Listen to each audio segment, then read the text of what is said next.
Hello, hello. Thank you everybody for being here today. Today we're lucky enough to speak with Natalie Kelda, author of, here we go, Reflections of Lilje Damselfly. And this is this is one of those stories that really I feel, and we just spoke about this, really feels relatable to a lot of people. It's one of those stories where it felt like an allegory through and through, and almost like a hug. It's a safe and gentle reminder that through thick and thin, even if you feel like you are, you're never alone.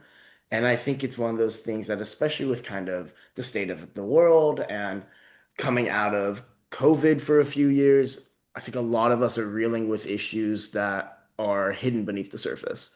So knowing that you're not alone in that makes a huge difference. And stories like this help remind us that that's okay, and that's just how it goes sometimes.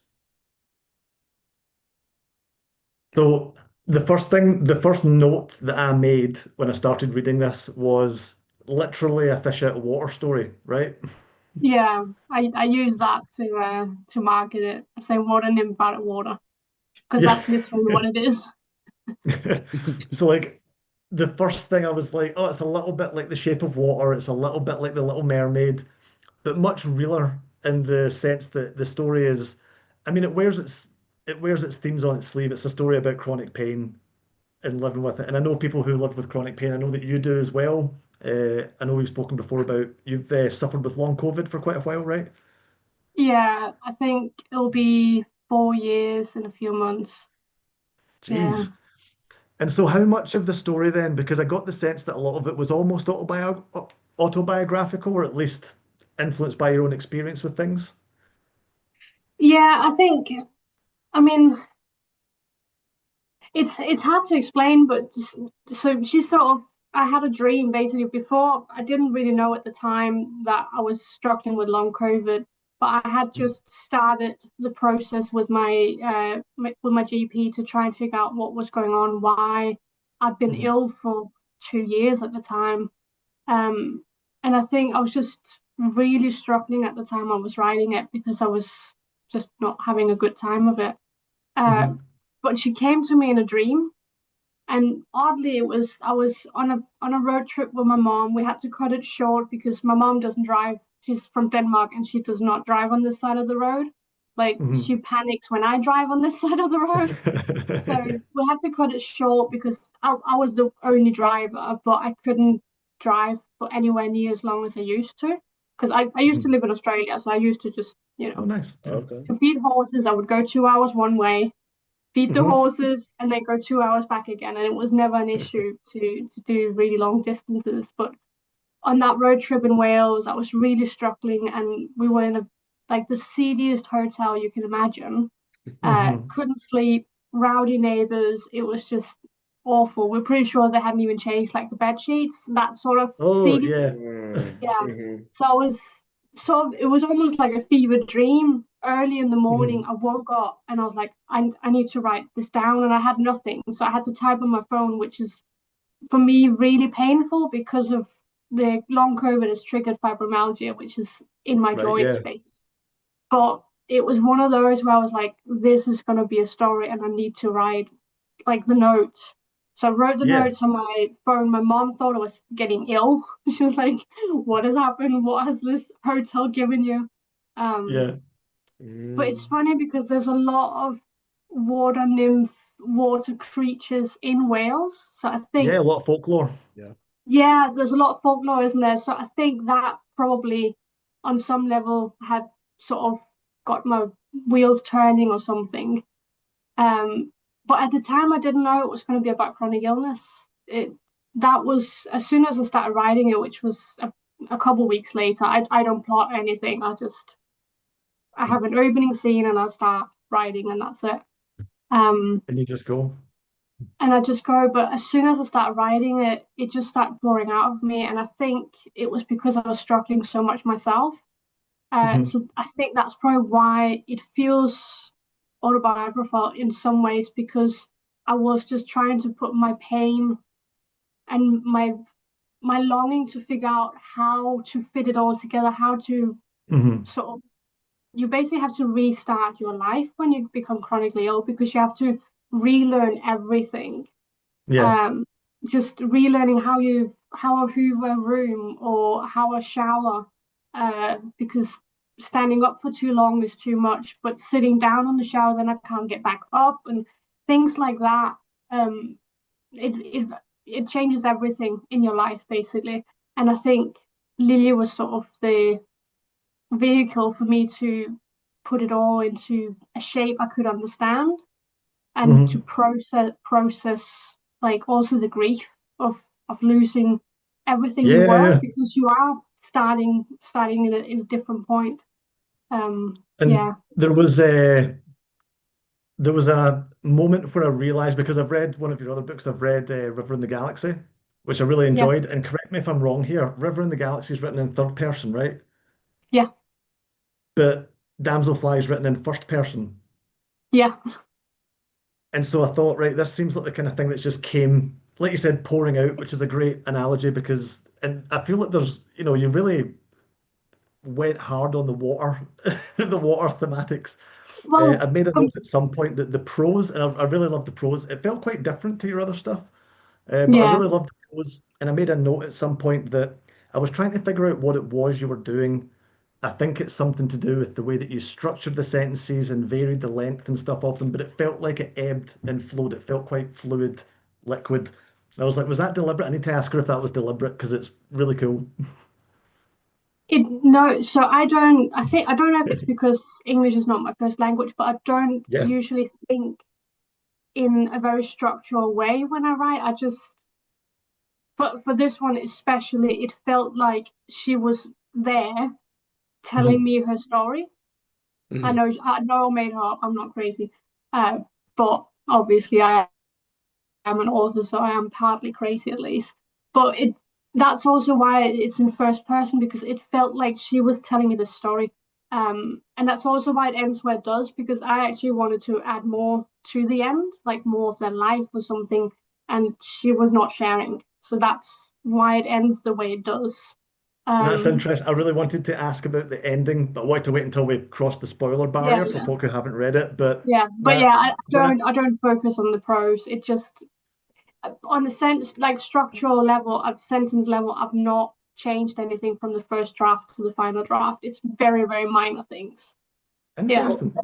And I also words. I also think within the writing style itself, like, and this is probably a longer conversation about English as a second language, but it was very easy to follow. It was very, like as an allegory, you didn't find yourself seeped in metaphor or this or that. Like it was a fairly literal story, which for me is great because it's much easier for me to read. It's much easier for me to relate to.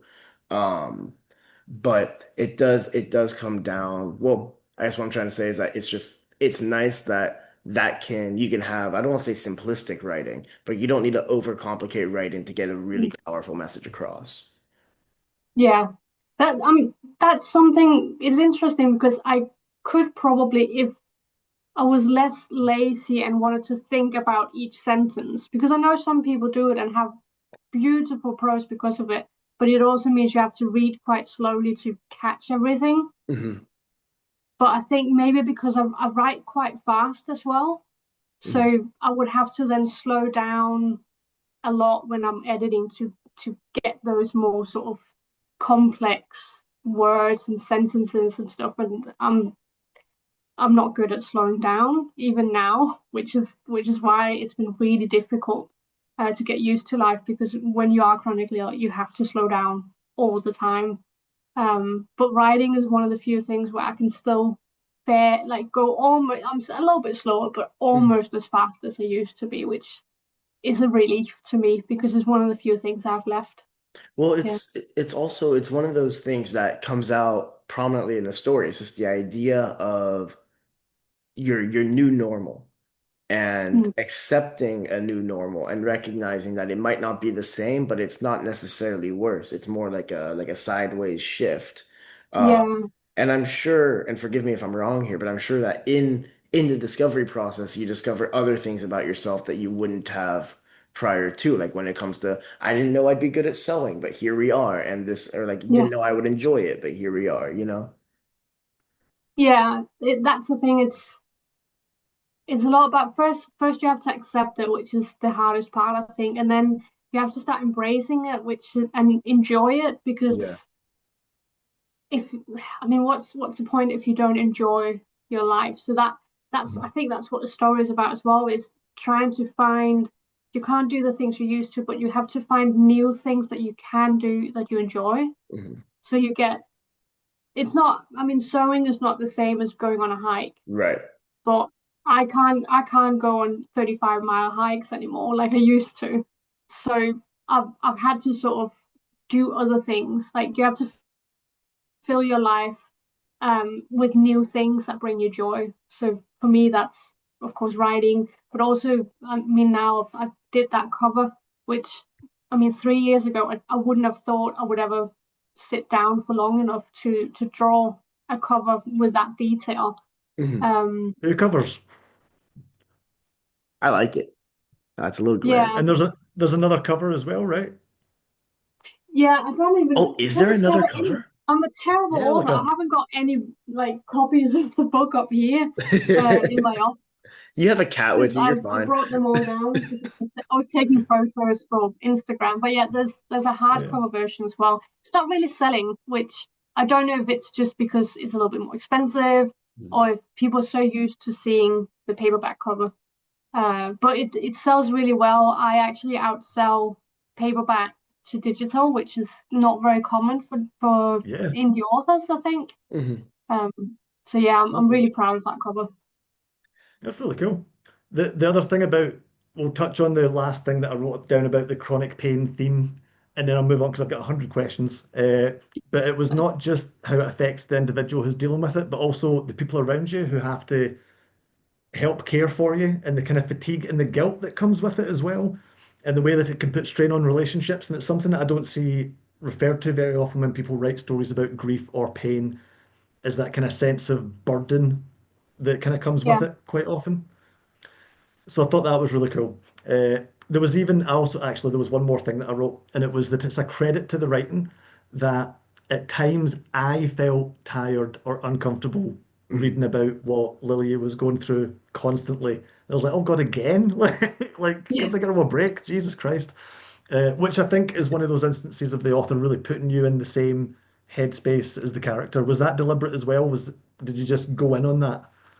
I don't think it was deliberate, but I think some of those like the setbacks probably followed how I was feeling at the time Hmm. because Mhm. I wrote it I think last year in May and June maybe. Hmm. And last year in general was really, really tough because that was when I got my diagnosis of long Hmm. COVID. And when you get a diagnosis like that, where there's no cure, nobody knows if you're going to get better or if you're going to get Hmm. potentially like way worse. Um, I started doing some courses with other long COVID people, and it was quite terrifying to see some people can hardly speak anymore. Like they can think the words, but they can't physically speak. Um, Yeah. and yeah, so it can be quite terrifying when you have to see other people with your illness and can see this is where I can end up. And I don't know if I am going to or if it's gonna stop, if there's any way I can get better. So I think some of that probably in the story, it probably follows how I was feeling on the day of writing, Yeah. because I was really struggling with pain and fatigue last year. So yeah, I think it was just my way of sort of getting rid of it because it leaves you really heavy all the time, like Hmm. mentally, you're just feeling really heavy, which doesn't help with the fatigue and pain. So it's sort of a vicious circle, isn't it? What is it? Yeah. There's one point where she wakes up in it and she's like, I feel like some like giants have beaten me up in the night or something. I know, like big like Yeah, rock stone giants have giants. stood on me or something. And I was like, God, right, yeah, that puts me right there. Like I've woken up sore from things before, but just dealing with that every single day.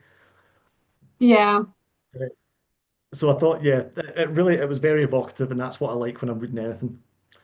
something else that I wrote down that I really want to ask you about is, so I have a feeling that you quite like gardening, flowers, things like that, right? Because there's a lot of flowers in this. So I know a lot of what you done wasn't deliberate, but I wondered if there was any inclusions. I know like Lily compares Mel to flowers and things like that at various points, and obviously she's connected to nature and animals as well. Were there any of the floral choices symbolic or deliberate at all? Like, you're like, that means something. Yeah, I think some of them. So I did do there was a book that was really popular, I think, in the 70s called The Country Diary of an Edwardian Lady. Right, Um, okay. and I think it was, I've probably written at least five, maybe six chapters before I bought that book because I found it cheap on eBay. Mhm. Um, and the the weird thing is that book, the year that of Nature Diary that was written Mhm. is set in 1905, and I didn't know that until I got the book when Right. I was already writing a story set at that time. Mhm. Um, but I used that a lot because that was quite helpful to add the right flowers at the right time. Because obviously, the way flat wildflowers work now is they bloom way earlier than they did at the time. Right. Because I mean it's 120 years ago, so we've seen quite a lot of climate change in that time. Yeah, yeah. The Um, Industrial Revolution and stuff, like it's all yeah, gone yeah. downhill So since then. yeah, basically it's shifted. I think they're talking, it depends on where you are, but it's between 2 and 6 weeks, depending on where you are in the world. It's quite a lot. It's shifted. I mean, Mhm. we've seen it, especially in the UK this autumn. It's not been cold yet, which is very Yeah, strange. yeah. We normally have snow at this time because I live in the hills, but there's not we've not seen any snow yet. Yeah, But yeah, yes, me I neither. use that a lot, and I think the meadow sweets, I'm not sure where they might be like a Scandinavian That was it. influence because they are Mhm. called honey or mead flower in Right. Danish, Mhm. because they used to use it to flavor mead. Um, Nice. so I think it's just because I really like that flower. So I was like, Yeah, oh, and her name is Mel, so it sort of fits to call her meadow sweet. Um, that's pretty cool. yeah, So I remember reading something once about the symbology of different flowers. I can't remember what the book was. I think it might be one that we featured. And all the flowers meant something. And I'm sure you can see flowers here behind me. Like my wife yeah. really loves flowers, flower arranging and stuff like that as well. But I know nothing. I could barely identify a hydrangea. I've got friends coming over today to help me buy plants and flowers for my place. It's one of those things that goes, I love the idea of it. I love when it's set up, but there's so many options that it's so easily overwhelming. Oh Yeah, God, yeah. I mean, I am a biologist, so Oh, yeah, that'll get I you. know quite a lot of flowers just because.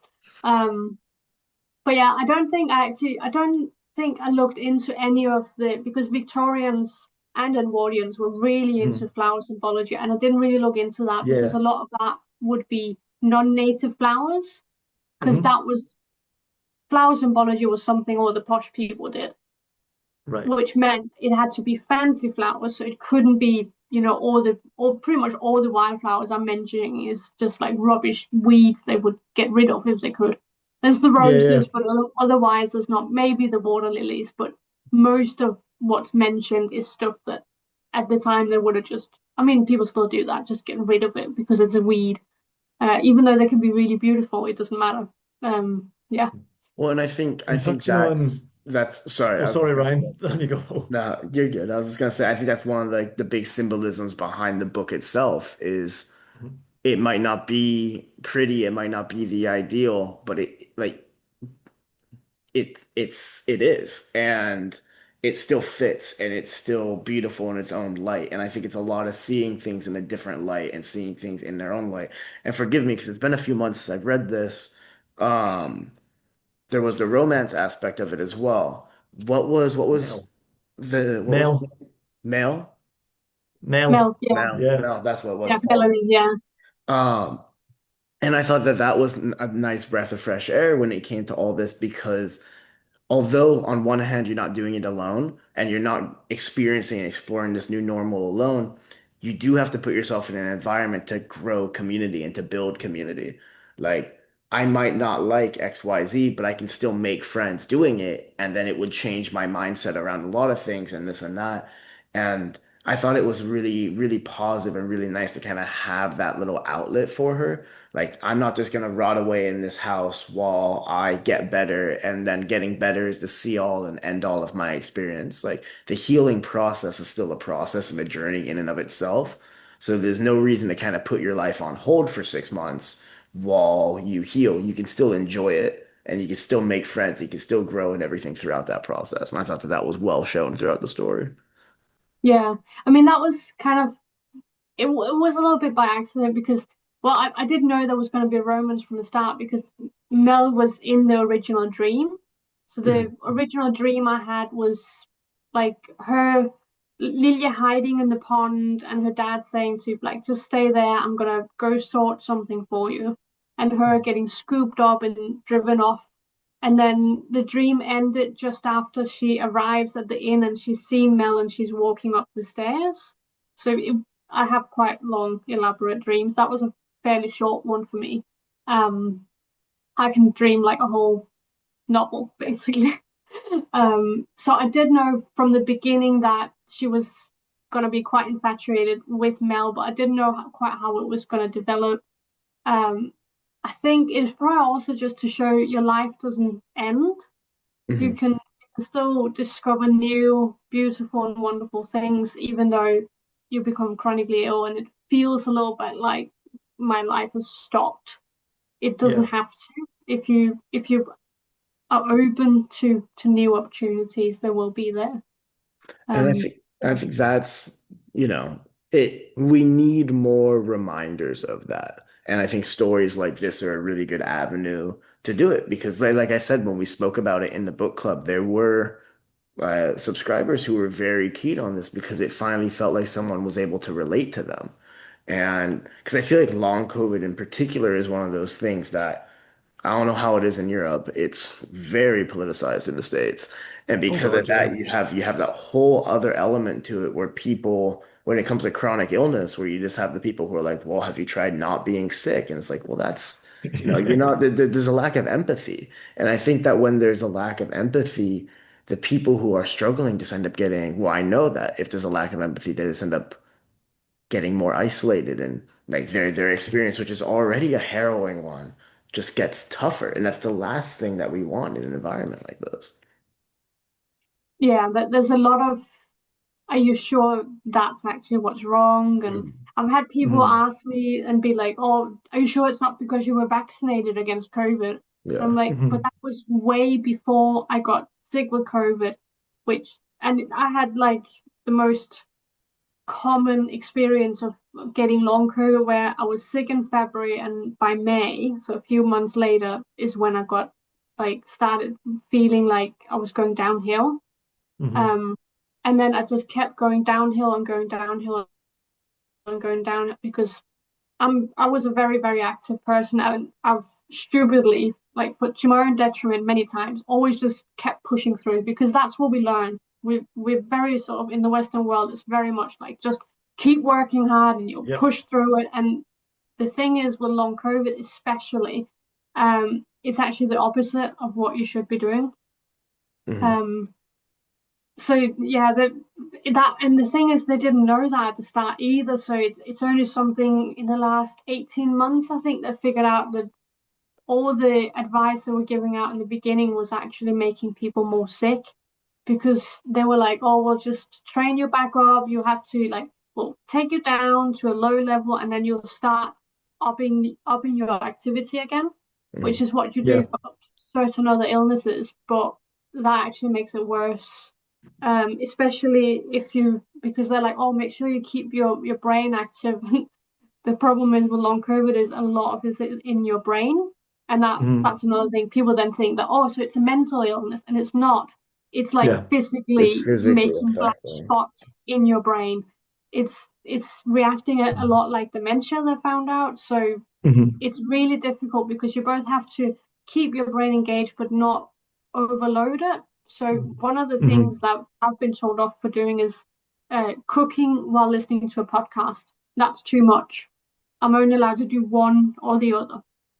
And I was really annoyed with that. But I tried it for a few months and it helped my brain fog. So now Yeah. I'm trying really hard to have times where I don't do because I love just like doing multiple things, sewing while I'm doing listening to an audiobook or Mhm. like Hmm. doing multiple things at a time. And that makes brain fog worse when you've got long COVID.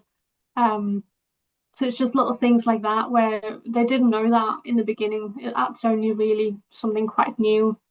And that makes it even harder because people don't really understand what it means. And it presents differently for everyone as well. So for me, it's pain, fatigue, a little bit of brain fog, um, but not so much. A lot of people have permanent cough or like issues with the lungs. I've had nothing. Even when I had COVID, I didn't have a cough. I just had a fever. And that's the other thing. You don't have, people think you have to have been hospitalized, but you don't. It's just one of those things where if you're predisposed for something, you might trigger it from any virus, not just COVID. It could just be the flu. Um, so yeah, that's why I'm not allowed any live virus vaccines anymore either, Yeah, because because your immune system's kind of it's a lot like compromised. having rheumatoid arthritis or something. I understand Yeah, flare-ups and yeah. everything. So, Except they can't uh, see any inflammation in your blood because they have yeah, checked me many times. so it's And interesting to hear that because I work in a gym and during COVID, when people started coming in with long COVID, I'm used to treating people with like post-viral fatigue and stuff. You know, like someone Yeah, comes back from the flu, like you said, you bring them back down to square one and you build them back up slowly. So I had people like couldn't get up the stairs anymore, couldn't walk to the yeah, gym and stuff. And I was like, oh, we've done this before. This is fine. I know how to do this. We'll train you back up from zero. It just didn't work. Did not work at all. yeah. Which really frightened me. I was like, I don't even understand what's going on here anymore. Scientists don't Mm, even understand what's going on. I'm glad to hear they're no, starting to figure it out though, because that's a rough thing that's hit a lot of people. A lot of people don't even know they've yeah. got it. They No, just think there's something wrong with them now. no, because you just feel like, oh, I just have to push through it. And then it's only Hmm. really if you, like me, get so bad that I was starting to think I was going to have to sell my house and move home Yeah. to Denmark, which is the last thing I would want to do. I'm Hmm. I'm barely 34, so it's just, yeah, Yeah. it's one of Are you those the same things, age as isn't me, it? Nat? Yeah. But yeah, I've figured out the main thing for me has been not doing any physical things. I can walk for about 20 minutes in one go. So I do that 3 times a week when I go to work in the office, and then I work from home the other 2 days. And then in the weekends, I don't leave the house other than to walk the cat for 5 minutes. Um, so I've had to like really pare it down. I can't, if I walk for longer, I can do it, but I get a migraine and I will have fatigue for weeks after usually. did I Um, did I hear you correct? I'm so sorry. Did I hear you correctly when you say you walk your cat? yeah, yeah, Yeah. I've got a harness. Yeah, it's there's a lot of cars and I don't want him to be run over. So Makes total yeah, sense. I yeah. mean, He's got little buttons, so he presses his button that says walkies, and then I know he wants to go out. oh Sorry, bless. I've missed the context for that because we were having a baby disaster through there. I know we've got like 5 minutes left. Ryan, can I leave you to wrap this up and Yeah. hold Natalie accountable for the ending? Yes. Yeah, Perfect. It's been But lovely to good, meet you, Natalie. I'll let Ryan wrap up with good, these, good luck, but Steve. stunning book. I yeah. loved it. No Wish me worries. luck. My friend. Good luck. Bye-bye. Oh bless. Yeah, he had a baby last week, so he's all over the board. Yeah, But yeah, to his point, the ending, okay, we've got 4 minutes. We can just speed run this real quick. I yeah. thought it was beautiful. I thought it was really sad, which I felt was in part the intention, but it was also, I don't know, it was one of those things, it felt really real. It felt like you have that kind of long lost romance in your head or this or that. And it's like you really want to make it work, and the right people will make it work with you. Mm, I think that's yeah. why that's why it felt so powerful was that it might not have been the ideal situation based on what we grow up seeing around us, what we grow up like being kind of fed. But it was a romance at the end that worked and that two people actively chose for the rest of their lives. And I felt like, that's an incredibly beautiful thing. Yeah, I think we're very trained to that romance have to be pretty much happily ever after. Mm. Um, and a part of that is very often, almost always, if someone is chronically ill or disabled during the story, they have to be healed by the end, Yes, because that's otherwise a they great point. can't have a happily ever after. That's a And I great think for people that are disabled and chronically ill, that is very upsetting because we might never get healed. We might always be like this, and we still deserve a happily ever after. So I point. think it was really important for me to make sure it was clear that she doesn't get better. She does only have small periods of time that she's on land, and then otherwise she's in the water. But they make it work because they choose each other and they choose that life with the restrictions that came with it, but they could still find joy and happiness in that. Mhm. So it's very bittersweet, I think, but that's It didn't even, reality, and I think. this sounds, I don't know, it didn't even feel bitter. It just felt like a very sweet ending. Like she got the ending that she might not have grown up wanting, but she got, in my opinion, the best ending she could have asked for, given her circumstance. I think it's beautiful. Like to me, it's not really that sad. I think people probably didn't expect death, but that's just how it goes, isn't it? And It's yeah. yeah, I they think went it's together, so yeah, well, I mean, to your point, I think it's beautifully said, and exactly what you said is that it helps provide a lot of representation for people who are otherwise like, yeah, exactly that. Like the climax of the story happens, and then at the end of it, everyone's healed. Everyone's like the more societally accepted version of happily ever after. But, there's a lot of people out there that will not get to experience that. And yeah, it's important to have opportunities to be able to normalize the alternative because the alternative is just as normal.